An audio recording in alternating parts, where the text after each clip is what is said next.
Hello friends, it's a 124-day vacation in the Philippines, and I have another wrinkled shirt. No nails, no foot spa, things are bad here. But this video is different. I'm going to tell my story. I'm going to tell what brought me to the Philippines in 2003, how I actually saved the Philippine economy, how the President cited it in her State of the Union Sana address, how I found a terrorist in the Philippines with a $5 million reward, and I was the only exclusive source. How I found three fiancés and 2 girlfriends in 16 years. So here's my story. One day I'm sitting in my office. I was a high-level constitutional officer in California. There are only 14 constitutional officers. One was the governor and one was me. Some are appointed, some are elected. There's 14 of us. I was the deputy board member of a deputy number 2, essentially, of an agency in California. Its chief was my boss, the elected official. And almost all constitutional offices in California have a deputy constitutional officer. That's me. And in that capacity, I had read a news story about how the Philippine economy took a 30-plus point plunge in the stock market on one afternoon by some memo being released by some random agency in California called CalPERS that they might divest from the Philippines. So I asked my staff, who, by the way, was the highest-ranking Filipino in California. We appointed him to that position. I asked Romeo to investigate and get back to me. He did. That same day he came in and said, "Boss, CalPERS is the single largest pool of money in the world for investments. It's the California public and private organization that holds investment monies. And it is the largest pool of investment money anywhere in the world. And they have threatened to withdraw their investments from the Philippines. And the world economy is watching, and because the world economy watches CalPERS's suggestions, the Philippine stock market plunged 30 points in the market share." And I said, "Well, what are they doing?" And he said that the Philippine government is pandering to CalPERS. It's now been 1 year. They were put on probation. They were told to do certain things to satisfy the CalPERS investors. They did not. And in a few days, that divestment vote will happen. The Philippines will suffer, and the world community will start withdrawing from Philippines investments. And this CalPERS agency is just a small statutory agency in California, part public, part private, but it is important in the world in the sense of finance. It is not known or important to many Californians, but I, being a full constitutional officer, asked to intervene. I contacted the Philippine government. I contacted the Consul General, the Ambassador, the Office of the President, the stock market. I contacted Wilshire & Associates, an investment firm in California that advises the California government. I, of course, contacted CalPERS, learning that there was a meeting that was taking place with 400 Filipinos and the ambassador of the Philippines, along with his prize staff and flaky consultants, to advise him on what to do. And I learned it was hopeless. Well, I intervened. The morning of the meeting, there was much time for preparation, so it led up to the actual meeting where there were 400 Filipinos in the room in Sacramento. The investment committee was there, and I said, I will call them. So I called them. I pulled the chairman out of the meeting, and I said, "Sir, I don't mean to sound arrogant, but you're about to do a divestment of hundreds of millions of dollars affecting a foreign entity, affecting California." And what this man didn't know on the phone was I had asked the question no one had asked. What was the return on the dollar? At the time, the investment was the single largest successful return on the dollar of any investment in the world. Who said that? The same people told me that were telling the committee to divest. Now that's a dichotomy. There's a political story behind it I won't mention. So I noticed in the ambassador's preparational speech, he mentions nothing of this. I called the Philippine people in charge and they told me they didn't know. I said, yes, this is singly the largest investment California has, at least with regard to its return, not the size of the investment. So this man agreed to do a postponement for 30 days. And I said, I'm the constitutional office. We are the tax revenue agency. If you're going to reduce revenue for California, you should have at least sent an email. I had to read it in the news. I say, how dare you? The gentleman was quite a powerful gentleman, but he was shocked. He went into this meeting that had all votes against the Philippines already lined up. While the ambassador was making his plea, they had made a decision to give our agency, the authority agency, 30 days extension. The ambassador couldn't get a day of an extension. He was, at the end of that meeting, they were going to divest.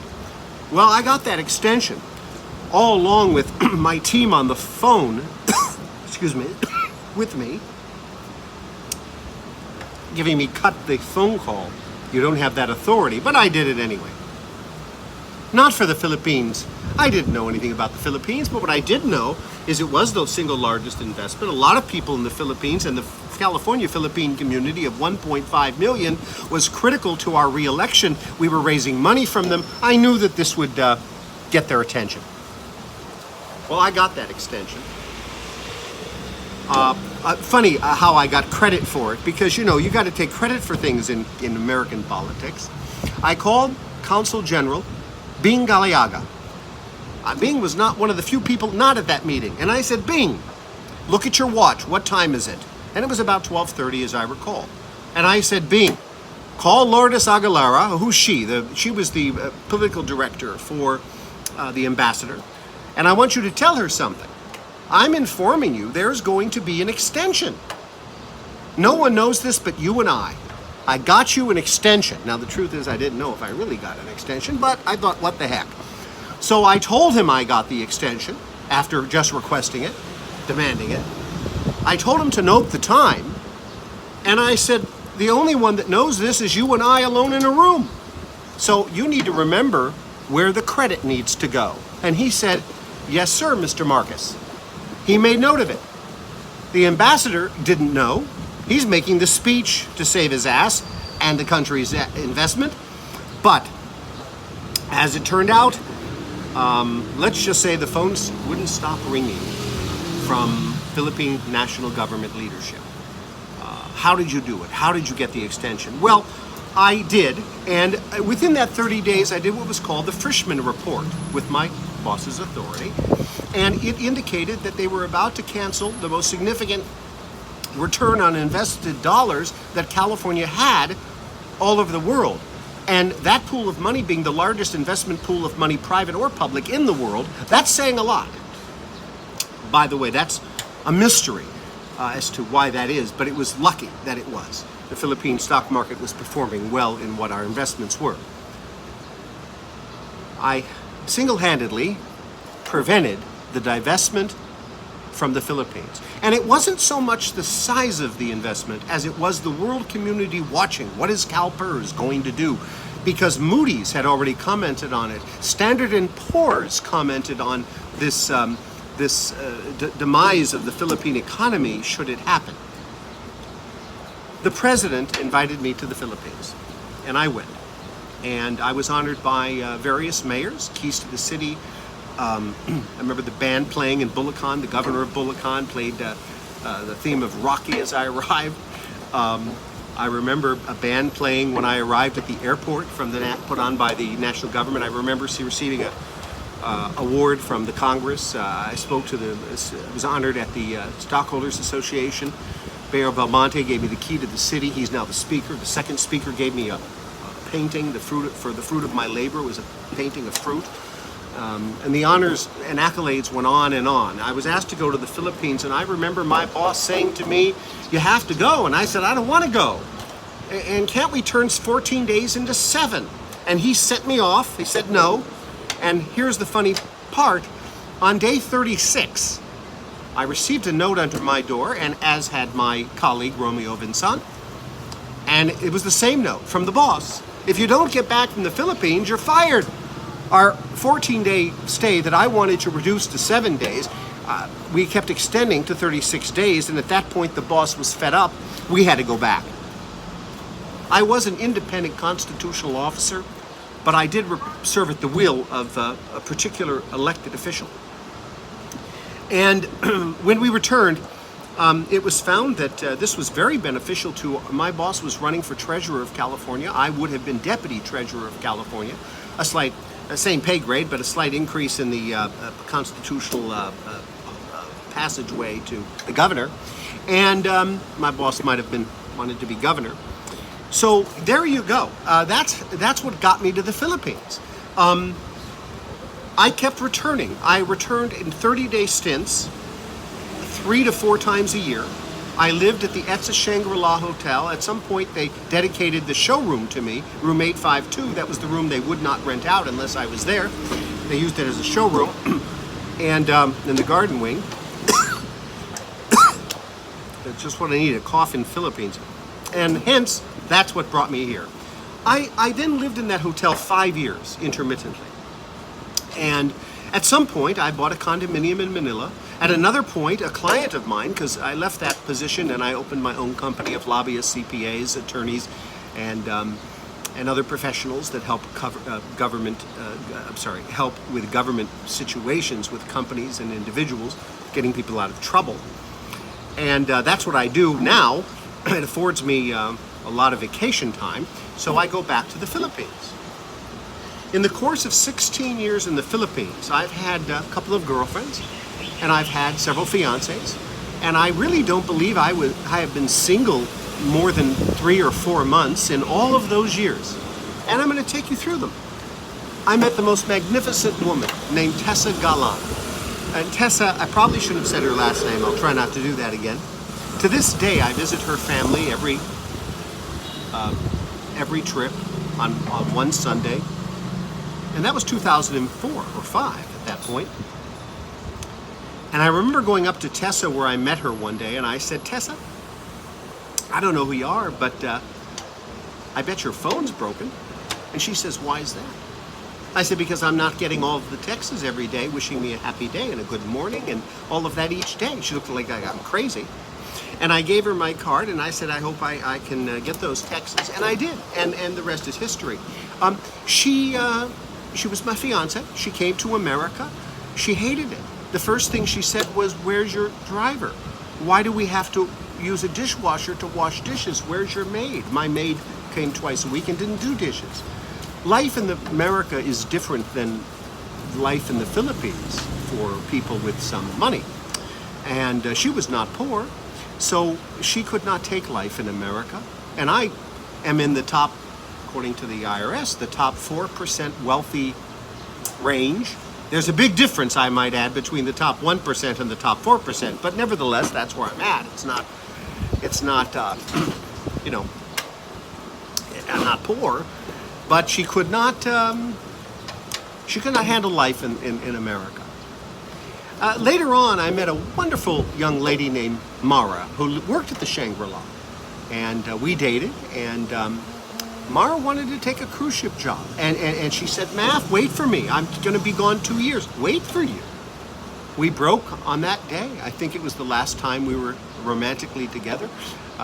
Oddly enough, she comes back married. I was still single, and we are friends, and I have seen her since and talked with her on and off basis. And then I met a wonderful young lady named Darlene de Guzman. She actually took my ring, and then later confessed she was dating a Chinese man and would marry him. So then I met a wonderful young lady, absolutely spectacular, named Love. And Love and I were together 8 years. And she took my ring, my promise ring and pre-engagement ring, and said she would come to America, but never did. And then ultimately blamed me, saying, well, I shouldn't have waited 8 years. We should have done it sooner. She was 28 by time we broke. And she was just established in her career, didn't want to leave her family, loved me, would have married me, but Couldn't get her to come to America, and that was my goal. I can't live in the Philippines full time. I don't want a part-time girlfriend. Then I met a lovely young lady named Miss Winkle, who was introduced to me. Well, she was a little young. She was 20 years old, starting in college. The deal I had with her family and her was I wait 4 years. But that was a long wait after waiting 8 years. But I did. And on 2019, March, she graduated. I had the visa papers ready. And she's not ready to go. I gave her 6 days. And while she, I believe, would have married me, we had no issues or problems, I couldn't stay in that relationship without a cooperative visa in progress. So I broke. Then I met, within days, on that same trip, a young lady named Shane. And I decided I'm not going to do this for 8 years and 4 years. The time is accumulating. I said to Shane the day I met her, I want to be married within the year. I can get to the Philippines a couple of times. We can be physically together for as much as 8 months in that year. But would you be interested in coming to America? It's a 90-day visa. If you don't like it, you try it and go home. She said yes so fast. I presented a ring to her, promise ring. I presented an engagement ring. She lived with me and traveled for the 124-day vacation. And that brings us to my return visit this time with my visa papers for her. And she says she's not ready yet. Well, I admit it was fast. Is 1 year fast? It was faster than the others, but the first one that actually said she's not ready. All the others agreed to marry me. All the others we have no problems in our relationship. The issue is moving to America. Ultimately, at the end of the day, none of them want to do that. And each of them said, stay here, I'll marry you here. Why can't you move here? Even Shaney, at the halfway point in our relationship, said to me, Maff, let's buy a business. Let's do something in the Philippines, trying to talk me out of the fiancé visa and marry her here. I've been blessed with love. I have been blessed with peaceful, congenial relationships that are not based on intimacy or sex, that are really based on love. Certainly not based on money, because it's not something that I do. I know that a lot of men come to the Philippines, find poor Filipino girls, thrash around their money, and that wins them over. I've never done that. I don't even present gifts, many gifts or of any value during courting. I just don't think it's good to do that in the Philippines because of their culture. At some point a few years ago, I was approached by former military of the Philippines, and they call him General Ray, and another gentleman which lived at the Shangri-La when I lived there, who is likely an asset of the CIA. And I was approached and offered to be intermediary with the MLIF in the South Philippines, because they claimed they had an Al-Qaeda terrorist who was on the wanted list for $5 million reward. And they were unhappy that they had gotten some of that reward, did not get some of that reward the last time they facilitated turning over a terrorist. So I agreed, as odd as that sounds, and I was given the location information. It was in writing. My State Department contacts asked for verification via a letter. I thought that's strange, but in the end, that's what turned out to work. I did get a letter signed by the chief of the MLIF. The terrorist's name was Marwan. It was his public name, and there was a project by which the American government informed me they will let the Philippine government lead the way. There were 2 attacks on Marwan that failed. A third one did hit him. He died, as did 44 families, and 44 members of the team, which was the entire team. So while they killed Marwan, they killed the team of 44. It's a very sad state of affairs. It created a scandal in the Philippines, days of hearings a few years ago, whereby the Philippine government wanted to know, why are they doing the bidding of America on terrorist hunting? And also, how could this have happened the way it did with it being turned over to the police instead of the military, and the police doing a domestic attack on Marwan? look, that's just how they decided to do it. I actually made arrangements for Marwan to be turned over without a shot fired, and that, of course, enhanced the scandal because both the State Department rejected that and did not pass that on to the Philippine government to prevent that tragedy, and I was accredited with being the only source for his fine, for his location. So I've had lots of strange and interesting things happen to me in the Philippines. I live here several months a year. I vacation here. I have tried to make a living. I have tried to do things that create, because I'd love to be a taxpayer in the Philippines, but I can't seem to do that. Filipinos even run out of the Philippines trying to get work and income. It is immensely hard in a third world country, in this country, to create income of anything substantial. Oh, I could create income here easily at 1 in 200,000 pesos a month. That's about $2,000 to $4,000 a month. That just doesn't suit me. My numbers are, I have to have larger numbers than that. So, and I can't seem to figure out, how do you make 1 million pesos a month here? If ever that could happen, that's about 20,000, give or take, 20 plus thousand. I would live in the Philippines full time. That's possible too, but that would take an immense amount of money to be able to return 1 million pesos a month. I've studied it.